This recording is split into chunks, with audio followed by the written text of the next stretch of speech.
భోజనం చేసే సమయంలో ఏ దిక్కు వైపు కూర్చొని భోజనం చేస్తే ఎటువంటి ఫలితాలు ఉంటాయో వివరిస్తారా?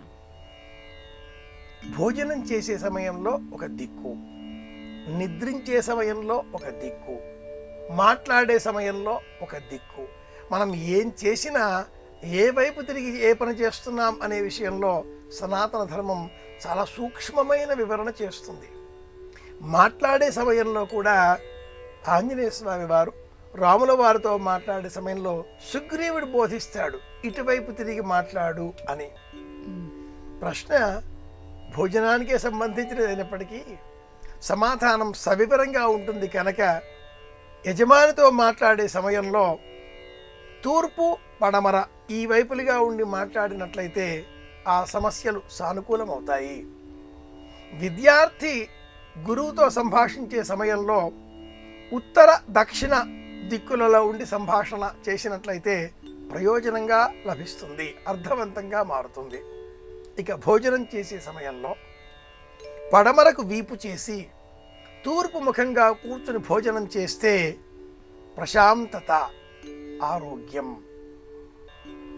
దక్షిణం గోడకు వీపు చేసి ఉత్తరం చూస్తూ భోజనం చేసినట్లయితే ఆర్థిక పరిపుష్టి, ఆరోగ్యం.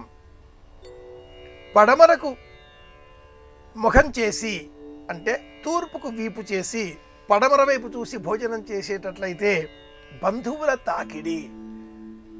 ఉత్తరానికి వీపు చేసి దక్షిణం చూస్తూ భోజనం చేసినట్లయితే భోజనం పట్ల అనాసక్తత, మోక్షం లభిస్తాయి అని పురాణం చెబుతుంది.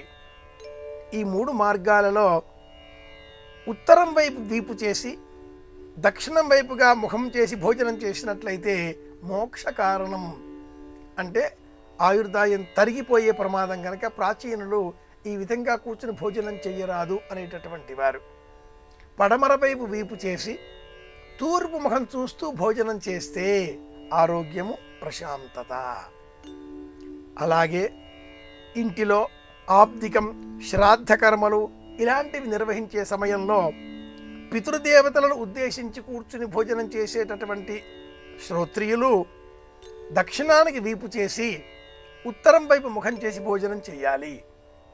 శ్రాద్ధ సంరక్షకులుగా వచ్చేటటువంటి విశ్వే దేవతలు ఇరువురు, వారిద్దరూ పడమరకు వీపు చేసి తూర్పు ముఖంగా భోజనం చెయ్యాలి. అప్పుడు ఆ శ్రాద్ధం పరిపుష్టమవుతుంది. ఇంటిలో శ్రేయస్సు కోరే వారెవరు కూడా ఉత్తరానికి వీపు చేసి దక్షిణం ముఖం చేస్తూ భోజనం చెయ్యకూడదు. ఈ ఒక్క విషయం జ్ఞాపకం పెట్టుకుంటే చాలు.